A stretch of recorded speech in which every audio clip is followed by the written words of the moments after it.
भागलपुर सरयू नदी में मछली पकड़ रहे मछुआरों ने एक बोरे में नर कंकाल मिलने की सूचना मईल पुलिस को दी। पुलिस ने मछुआरों की मदद से बोरे सहित नर कंकाल को बाहर निकाला। नर कंकाल शंकर पांडे का तो नहीं, इसकी जांच के लिए डीएनए परीक्षण कराया जाएगा। मईल थाना क्षेत्र के भटनी वाराणसी रेलखंड पर तुर्तीपार रेलवे पुल के चौथे खंभे के पास सोमवार की देर शाम मछली पकड़कर घर लौट रहे मछुआरों ने प्लास्टिक के बोरे में नर कंकाल देख मछुआरों ने इसकी सूचना पुलिस को दी।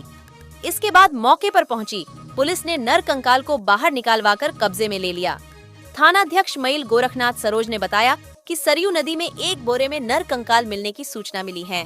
डीएनए जांच के लिए सैंपल भेजा जाएगा। जांच रिपोर्ट आने के बाद ही कुछ बताया जा सकता है। भागलपुर तुर्तीपार रेलवे पुल के नीचे मिले बोरे में नर कंकाल के शंकर पांडे का होने की आशंका जताई जा रही है। 29 दिन पहले घर से बुलाकर उनकी हत्या कर आरोपियों ने शव नदी में फेंक दिया था। पकड़े गए आरोपियों ने खुद यह बात स्वीकार की थी।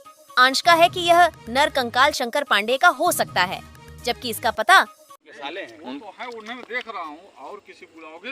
और किसी को कहाँ बुलाना? पहले इसको यहाँ से अब नदिया में नहीं बुलाया जाएगा।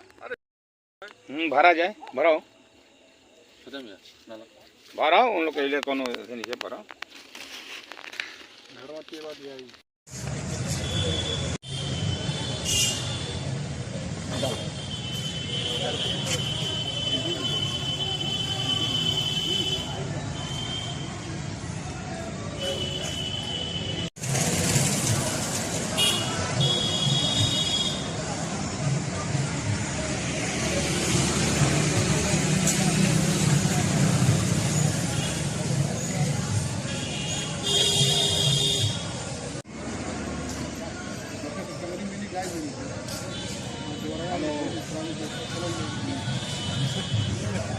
शंकर पांडे जो मृत्यु हुई थी, हत्या हुई थी ईसारू ग्राम सभा में मईल थाना क्षेत्र में, उसकी लाश मिली है सुने हैं? जी मिली है।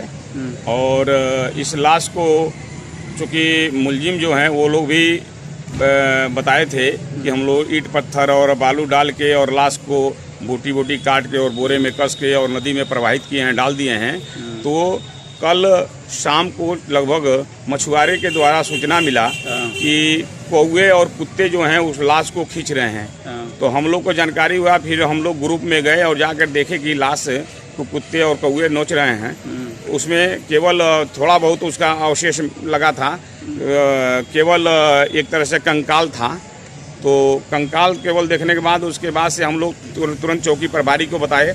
चौकी प्रभारी अपने पुलिस बल के साथ गए, हम लोग के साथ नाव से उस पार जाकर जब देखा गया तो उसके बाद से ये हुआ कि ये किसी और का है। लेकिन हम लोग जब कहे कि बोरी खोला जाए तो बोरी में एविडेंस के तौर पर, प्रूफ के तौर पर जहाँ पे हत्या हुआ था उसी हत्या के बगल के जो भट्ठा है उस भट्ठे के नाम का ईंट मिला।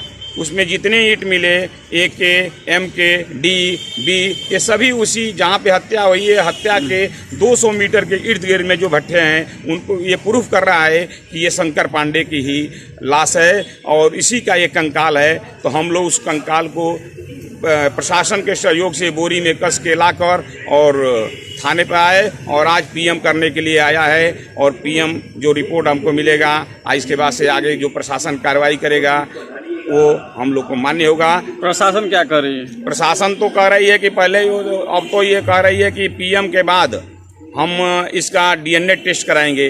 तो यहाँ से जो बिसरा जाएगा वो डीएनए टेस्ट कराए। लेकिन हम लोग कॉन्फिडेंस के साथ कहते हैं कि ये शंकर पांडे का ही कंकाल है, इसलिए कि जो भी प्रूफ मिला है वो शंकर पांडे को जो हत्यारों ने बताया था वो 100% वही सत्य है। चूँकि हत्या जहाँ हुई थी भट्ठा उसी भट्ठे का ईंट है, वहाँ से 200 मीटर पर हत्या हुई थी। ये बताइए नदी के बीच में क्या ईंट उड़ के तो चली नहीं जाएगी? तो इसलिए हम लोग क्या साबूत के तौर पर कुछ भी चीज मिली है क्या? साबूत के तौर पर वही शंकर पांडे वही है, एकदम 100% वही है। ये बताइए कि अलग जो जिस नाम से भट्ठा चला है, जब चला है वो ईंट उसमें बोरे में भर के और बालू वहाँ पे स्टॉक था, वो बालू भर के वो लोग रखे हैं। इसके बाद से कौन सा एविडेंस चाहिए, कौन सा प्रूफ चाहिए? ये नहीं है। मैं ये कॉन्फिडेंस के साथ कहता हूँ कि ये शंकर पांडे का ही है ये कंकाल।